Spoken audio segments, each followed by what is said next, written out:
The title is a little bit technical, but it's the same title as my paper that you can see on arXiv.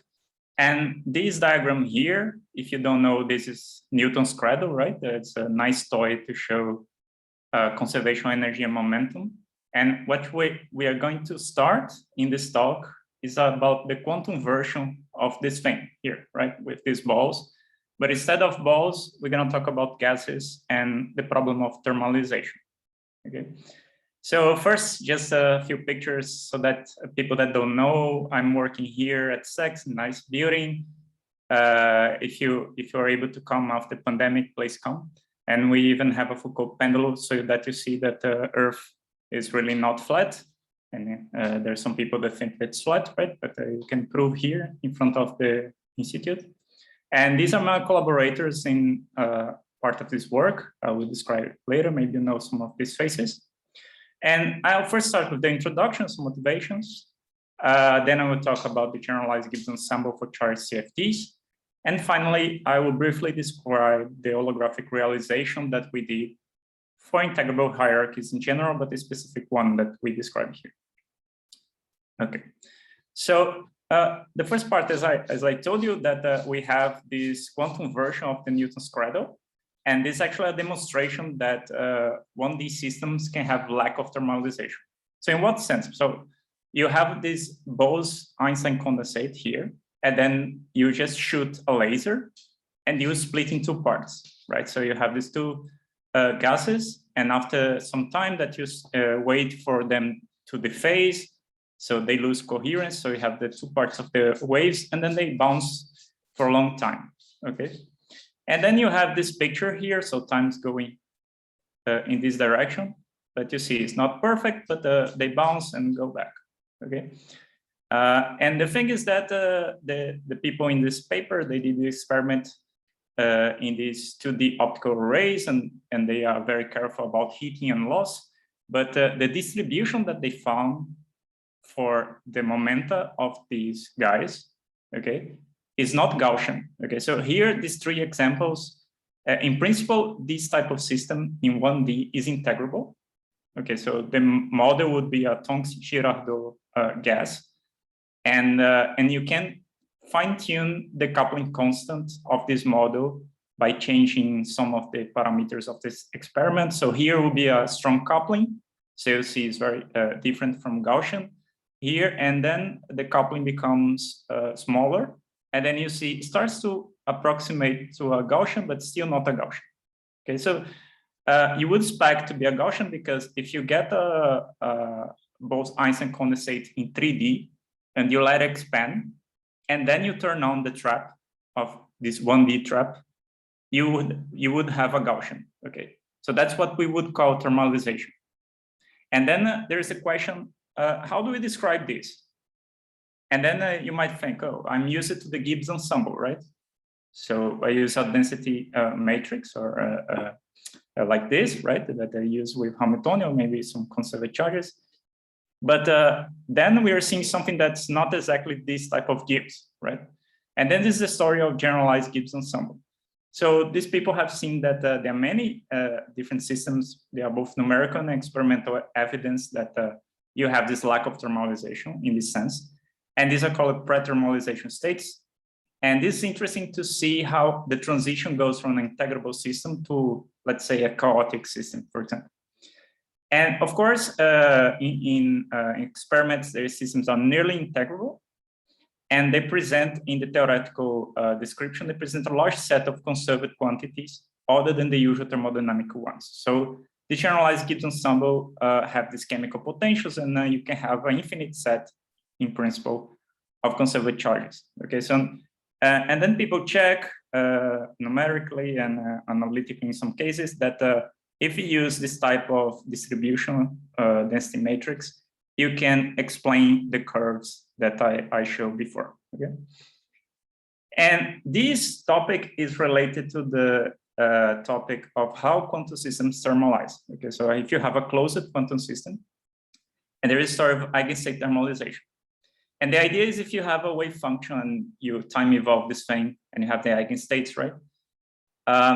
If you take a average in time, you're gonna have some matrix components that are not diagonal, and you have the guys that are diagonal that have the same energy, right?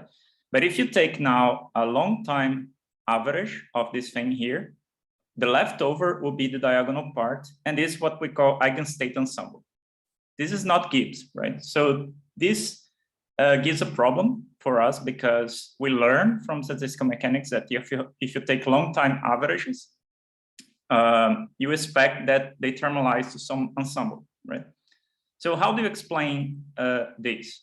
And one way of justifying that you can have thermalization is exactly this Eigenstate Thermalization Hypothesis that assumes that these matrix elements, they behave like this in a thermodynamic limit that you need to define. So if you have a large money-body system, the diagonal part is what you expect to be your ensemble, right? So you have the thermal averages here, and then this variation that should vanish in the when you plug here, right?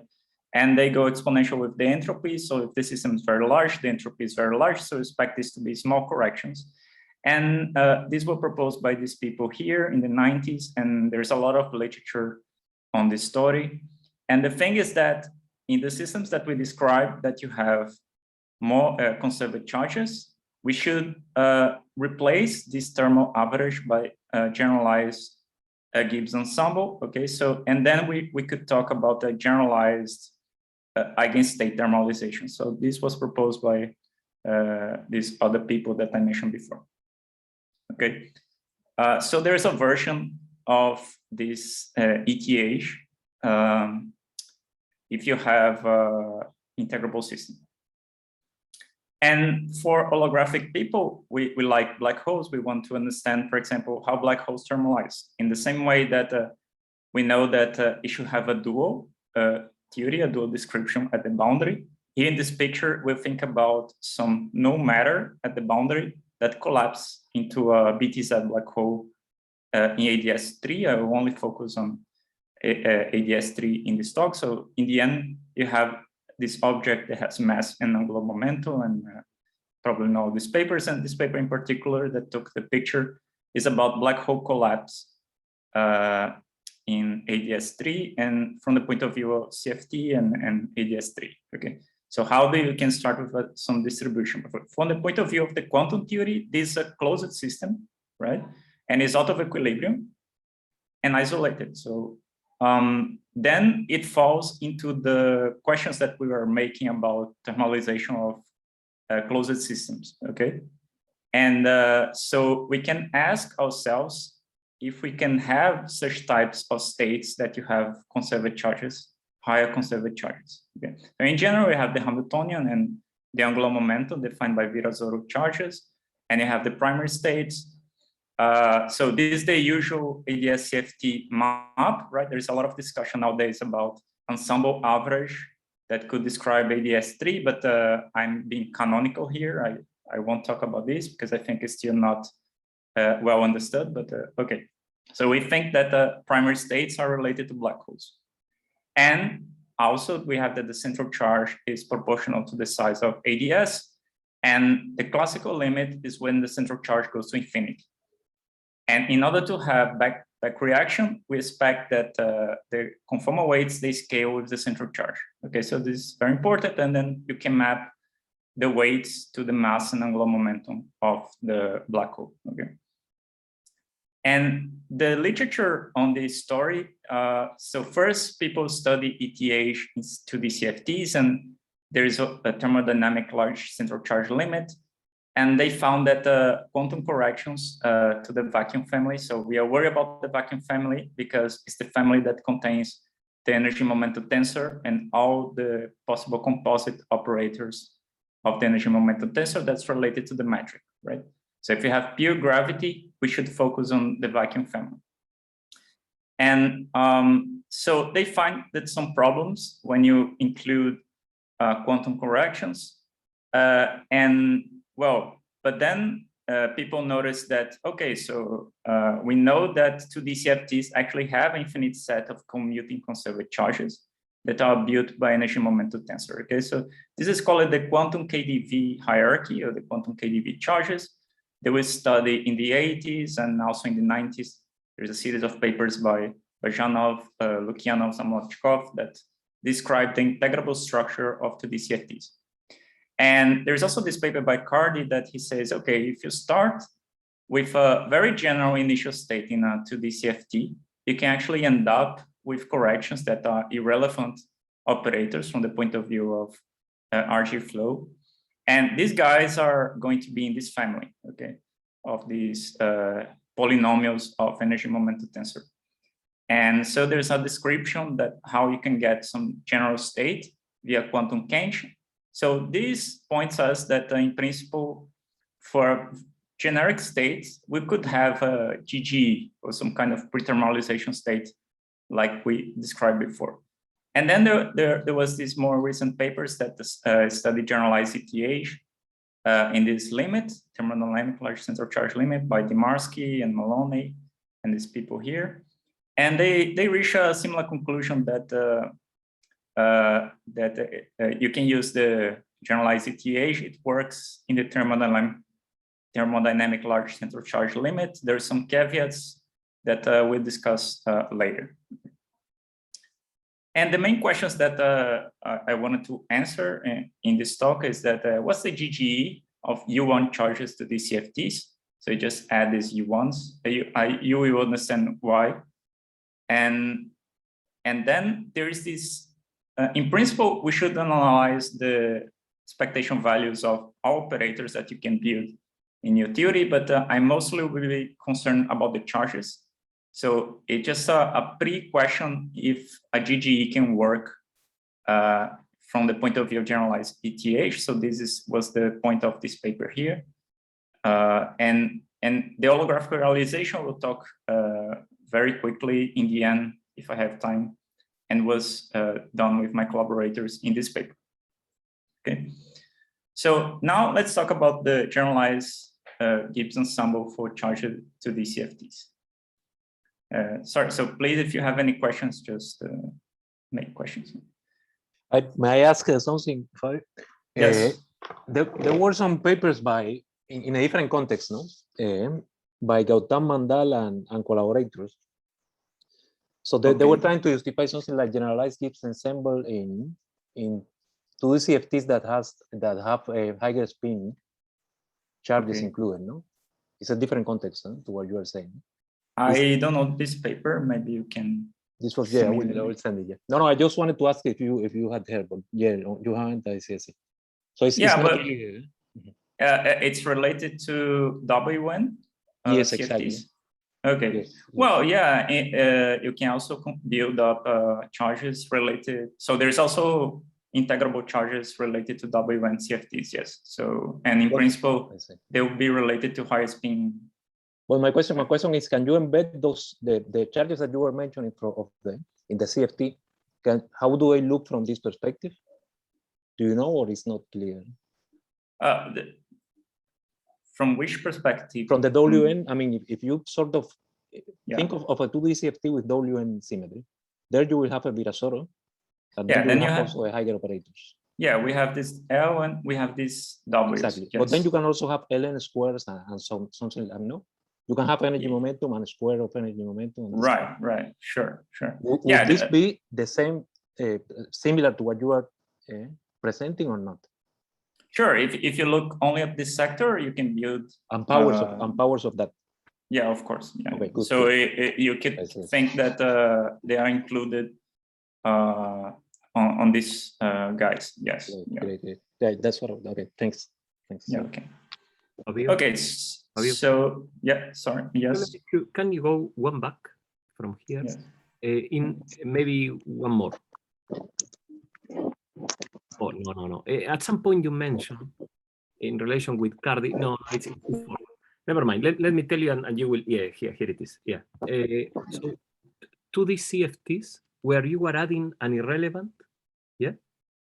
Yeah, like so I'm thinking that this is the Hamiltonian, right? Okay. But you can add t squared. Okay. And this is relevant with respect to. Good. That type of.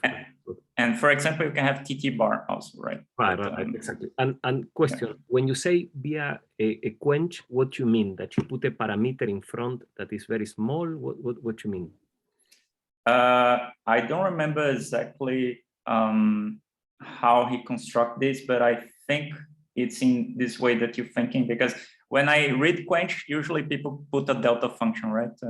Okay. So a spike of energy or something like this. But the way that this guy constructs is a little bit different. Right. But is this type of operators? That was mostly the question. Thank you. I would think so. Yeah. Thank you. Thanks. Okay, so yeah, there are many papers related to this story of quantum quench. I'm just citing this because Calabrese and Cardy, they work a lot of this story of thermalization. So if you check this literature, you can see what they do. Okay, so now let's talk about the GGE of charges to the CFTs. So the setup that we want to analyze is that, okay, if we have, in general, we have operators and you have the eigenstates like this, and you have some function that should be a function of the charges. And these charges will be functions of the E and Q. And Q is the U1 charge, okay? And then we want to compare this eigenstate ensemble with the GGE, which we calculated like this, right? And we have this infinite set of chemical potentials. The first one is the chemical potential of the U1, and the second is the minus beta, the inverse temperature.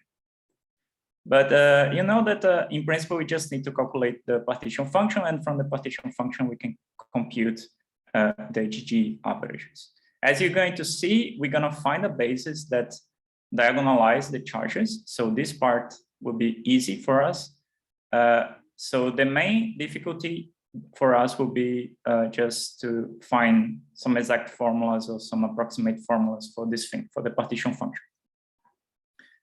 The 2D CFT essentials for us is that we have the energy momentum tensor, right? So we are on the circle. So we have this Casimir energy. We have a Virasoro times U1 algebra. So here we have Virasoro. This is the U1, and they commute, okay? So usually in the literature, people, when they talk about U1, they have a non-commuted algebra. So these guys do not commute. There is a term here, but you can achieve this by saying that your energy momentum tensor, your total energy momentum tensor is just T plus J square, and then you can have nu L prime that will not commute with A, right? So if you use these Virasoro modes from this energy momentum tensor, then you can go from one to the other. Okay, but this is easier, and there is also so it's a technical reason why you should do this, and the partition function will not depend on this choice.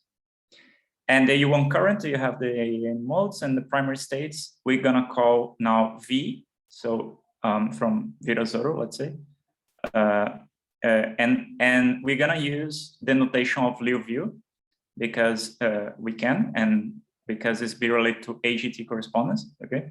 So the primary states, they have these conditions that if you apply an LN with N positive, they annihilate these primary states. And the central charge is written in terms of the Liouville charge Q squared. That's then written in terms of the Liouville parameter P, okay, like this. And the conformal weights depend on P like this.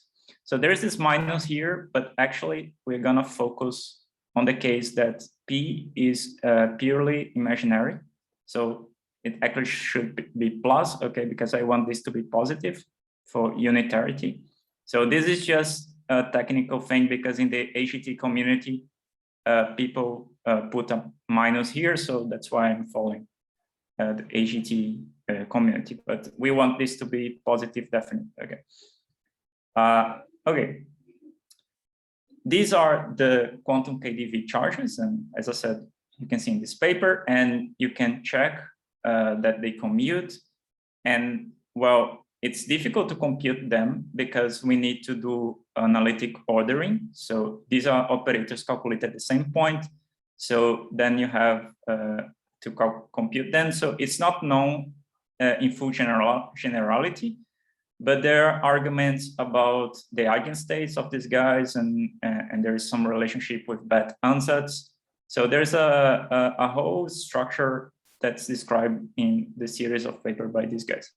And if you take the semi-classical limit, taking care of the central charge appropriately, we get the classical KdV charges. Okay, so that's why it's called a quantum KdV. And then what if we add a U1 current, like I want to do? Then it happens that, well, you could just do things like this, T and J square, right? That's the Hamiltonian. And then Tj and G cube. But what happens is that there is this story of the quantum Benjamin-Ono 2 hierarchy that appears both in the AGT story and also appears in condensed matter related to fractional quantum Hall effects and to low energy effective theories. There are these papers by Wigman and collaborators that they propose that this quantum Benjamin-Ono equation might be relevant to describe nonlinear excitations on fractional quantum Hall effect. So there is also some interest on this thing here. And the main difference is that we're gonna have this type of terms that have a Hilbert transform. So this H here, so for example, if we had Jx computed at the same point and you do normal ordering, you would get 0, okay? But if you put the Hilbert transform, then you get something non-zero. That's why you need this Hilbert transform here. And then you can show that these guys commute also. And this was done by these people in different ways, okay? Well, actually, yeah, so, and the Hilbert transform on the circle is like this. It might seem daunting because it have this thing here, but actually it's quite simple if you apply to, so you can think of this U as exponential of Ix. So if you act on the Fourier transform, you just get a sign in front, okay? So I times sine function. So it's actually operationally very simple. And then if you do analytic ordering, so there's an appendix, a long appendix in my paper describing how to do this, because these people, they computed these things when you didn't have the U1 zero modes, and I wanted the U1 zero modes, right? So I had to compute again. So I was hoping that I would not need to do this, but I had to do, and I computed up to Q3. It's not written here, but in the paper. And we have these extra terms that have A0. So A0 is the zero mode, okay? And it's very nice. I'm not going to talk about this, but I managed to write these analytic ordering of these operators in terms of certain polynomials. So I think it's related to Bernoulli polynomials that were talked today also. And so Bernoulli polynomials of the second kind. So there's a structure behind these complicated formulas, and you can see in the paper. So the descendant state, so that's the point now that AGT would be, again, interesting, is that the descendant states that we usually think are these excitations, right? That you apply the A's and the L's, and there's an ordering here, and we can label these descendants by a multi-index with two partitions. So in a partition is just these integers that when you sum, you get the level of the state, and the energy is going to be the energy of the primary plus the level, okay? And this modulus of lambda is actually the sum of all these guys, okay? And usually you see representations of partitions like Young diagrams, and you can have things like this. So this would be, so lambda 1 is the number of boxes here, lambda 2 is the number of boxes here, etc. And what happens is that these guys are not eigenstates of the charges, so that I wrote before. And the thing is that, quite surprisingly, when people were proving— 10 minutes. Oh, thank you very much. Okay. Let me try to go faster then. So AGT is basically this correspondence that you have partition functions of n equal to 2 for these supersymmetric gauge theories. And these people here, Aldaiga and Tashikawa, they find that these are equal. So there's a correspondence between parameters here. So the vacuum expectation value and the masses of the hypermultiplets of this side with the conformal weights of correlation functions of Liouville CFT, okay? And it's even more because the instanton part of these partition functions is equal to conformal blocks of correlation functions. So correlation functions in CFT can be a sum of structure constants and conformal blocks. And these guys only depend on symmetry. And there is a Z instanton here, the Nekrasov partition function, that you can relate directly with this guy. But what happens in the proof that was done in this paper here, the CFT proof of AGT involves a new basis. So there's a linear combination of the standard basis that we define as orthogonal. There is a detail that this guy is not the usual Hermitian dual basis, because as we see, the eigenvalues of these guys, the eigenvalues of the Kibio2 Hamiltonians, they are complex. So you see here, there's an I. So these are not Hermitian charges, okay? And so you have to be careful that when you do the dual, you do not take the complex conjugate of these parameters. So these parameters here, there is a way to compute, and it's described here. And when we apply the charges in these states, we get these eigenvalues here. So we know the structure, and you can see that there are certain polynomials written in terms of these functions here. And these functions are what we call charged Calogero-Sutherland energies. So there's an integrable model called Calogero-Sutherland related to potentials that are 1 over R squared. Okay, but when you have many particles on a circle, and the energy would be written in terms of these guys, and there are certain combinatorial expansions. Okay, and then we have the part that only depends on delta and A. They are these complicated polynomials here. So now we want to calculate the free energy, and we can take the thermodynamic limits. So we assume that there's a size of the circle, and delta scales like this, n scales like this, and n scales like this. And then you have the density of primaries, the density of descendants, and this would be the energy and the charge. And this would be the free energy without the charges. And then you do a saddle point computation that in the thermodynamic limit should be exact, and we get this. Okay, so this is the first thing we should do. And then there's this thing about the semi-classical limit to compare with ADS, right? So we assume that A and P, they scale with 1 over B. So B is the Liouville parameter related to the central charge. So this is proportional to the central charge. Okay, and then in the end, we have a Cardy limit. So essentially, this limit here is a kind of Cardy limit. Okay, and most of the terms in the eigenvalues are negligible. But then you see now that the partition function, because we know how to diagonalize all the charges, becomes very simple. We just need to know the eigenstates, and we know some of them. So I just wrote the first ones. We don't know all of them because it's complicated to calculate these polynomials. So then I truncate this series up to here, and I'm gonna analyze this case. There is a rescaling of variables that we do. And in the end, what we are going to be doing here, so we're gonna absorb L and central charge and the B's. And then we have this polynomial here, and we can compute saddle points, just like we did in the CFT case.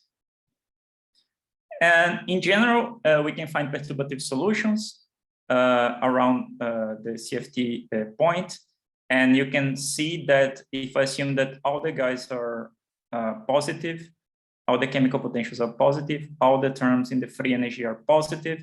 So this is nice because then this is bounded from below. Okay. So I also hope that there's some convergence here. And in general, we can find some general expansion of this.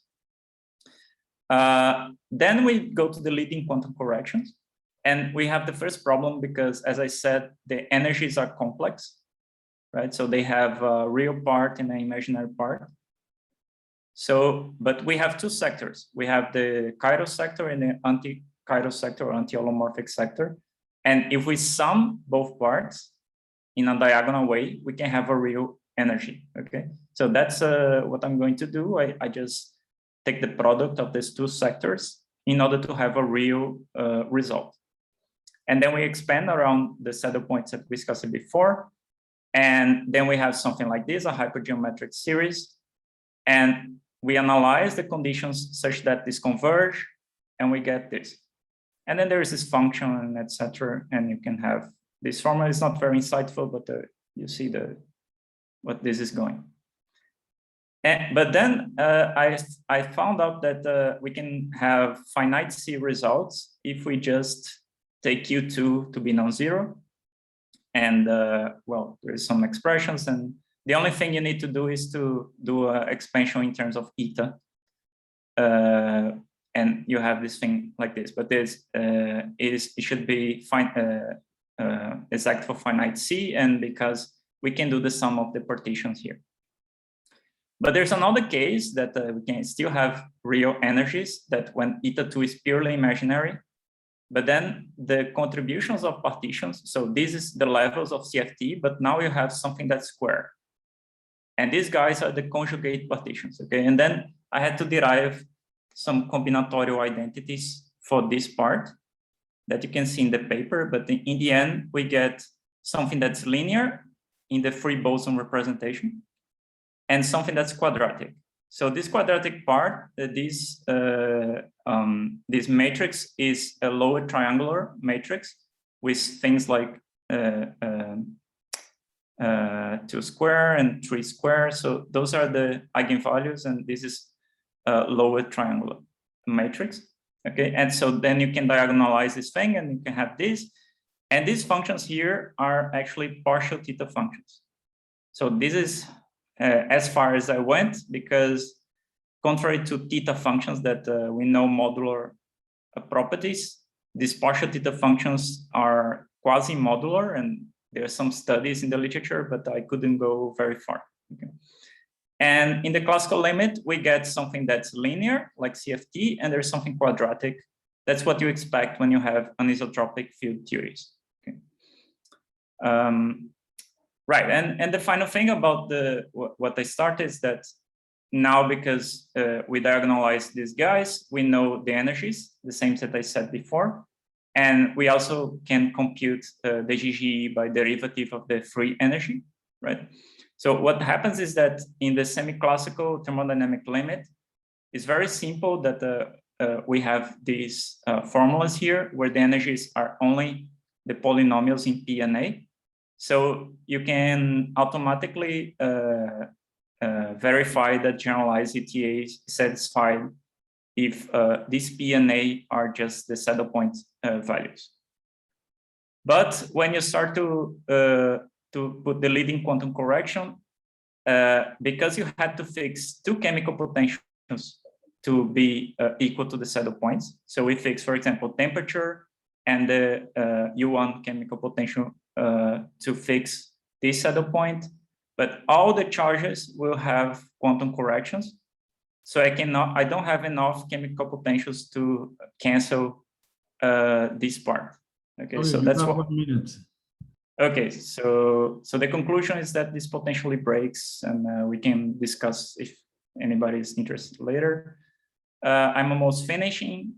So there's a holographic realization that is based on this paper, and we did here that if you get 3D gravity and U1 Chern-Simons, so 3D gravity can be written in terms of Chern-Simons theory, and then we can choose a gauge that things simplify the boundary, and we have these guys at the boundary, and now we have chemical potentials. Okay, so for these two fields, and you can just choose Hamiltonians, integrable Hamiltonians, and well, there's a discussion about this, that in general you can choose general Hamiltonians for this, and if you just choose the classical KdV or the classical BO2 Hamiltonians, in general we have black hole solutions, that have complicated metrics, and they have entropy that have a dynamical exponent, anisotropic exponent, okay? And they have